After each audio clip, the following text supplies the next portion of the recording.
There are quite a few theories on what cancer is. And there's an oncologist who unfortunately is in jail today on a case of manslaughter. Some of my critics claim that I am quoting a disgraced oncologist. He is not disgraced in my eyes. What happened was he injected sodium bicarbonate into a patient and they died.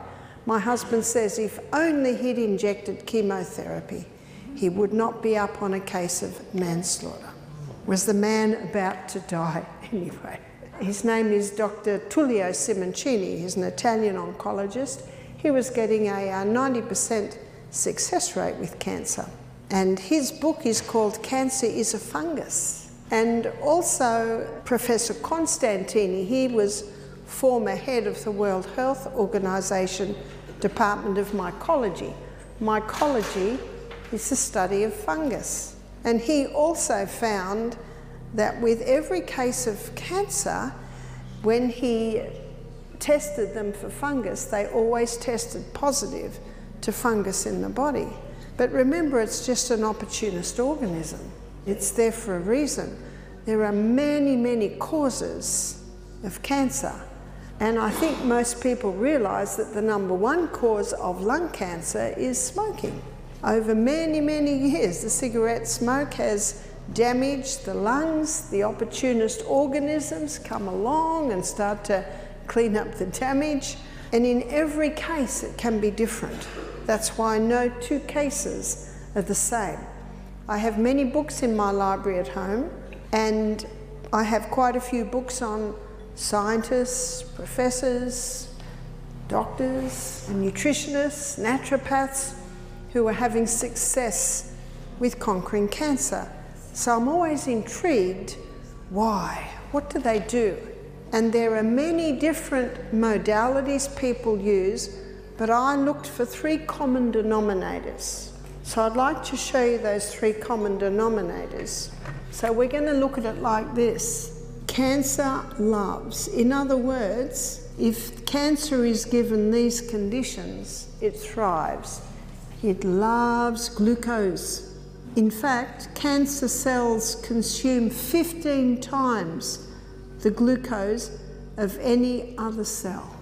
Cancer also loves an environment where there's no oxygen. Cancer thrives in an acid environment.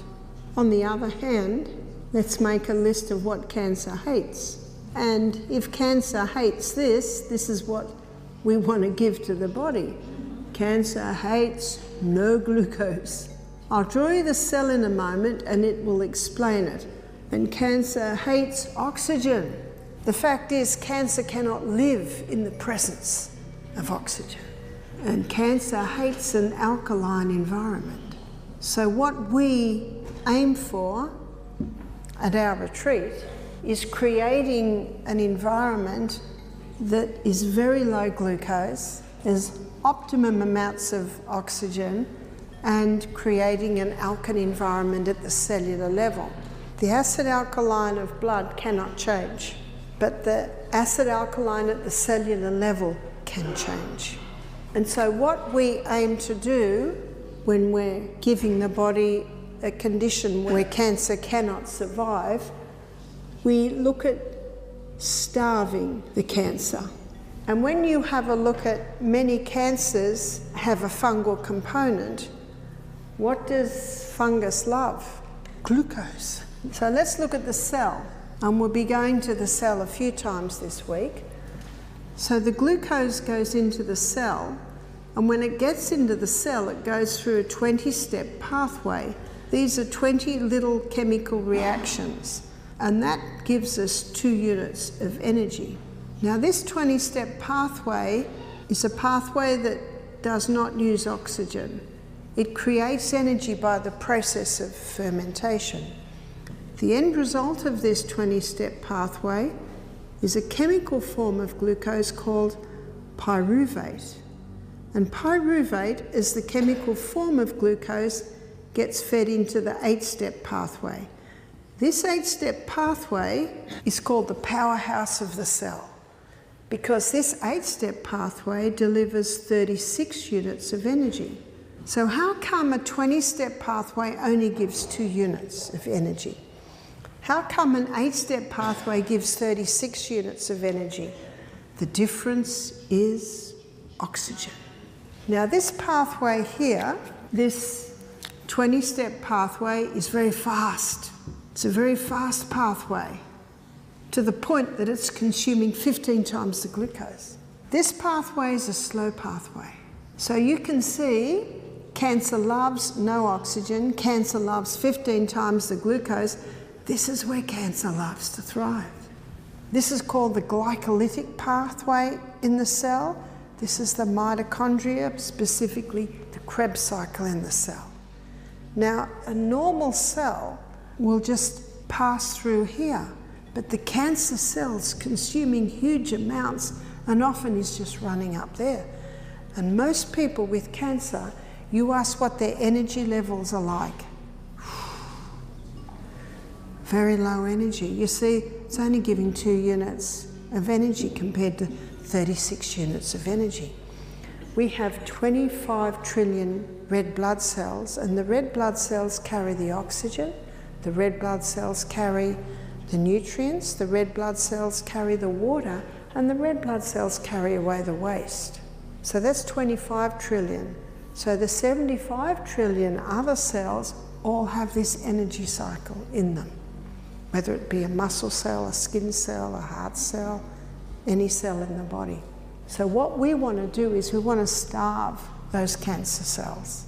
When you consider that cancer cells consume 15 times the glucose, we aim for a diet that is very low glucose.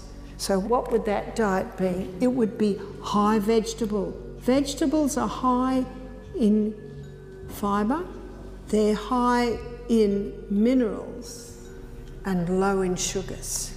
So what we suggest is no fruit for 6 weeks. You see, fruit is high in fibre, high in sugars, low in minerals. And a lady said to me, "But Barbara, God made fruit good." I said, "That's right. He made fruit very good. And fruit is delicious. But if someone has a certain condition in their body, they need to do some adjustments until they conquer that condition, and then they can ease back on the fruit." What one writer, he explained it like this: having no fruit for 6 weeks, it's like having a sledgehammer effect on cancer. Because it consumes glucose so fast, when you eat a food program that's very low in glucose, Dr. Holland in the book, The Germ That Causes Cancer, he said when you deprive cancer cells of glucose, they self-destruct. See, we live in a body that can heal itself. We just need to give it the right conditions. So it's important to understand why we keep the fruit away for 6 weeks. So high vegetable, generous proteins. So what are the generous proteins? Legumes, nuts and seeds. They're the cleanest burning fuels.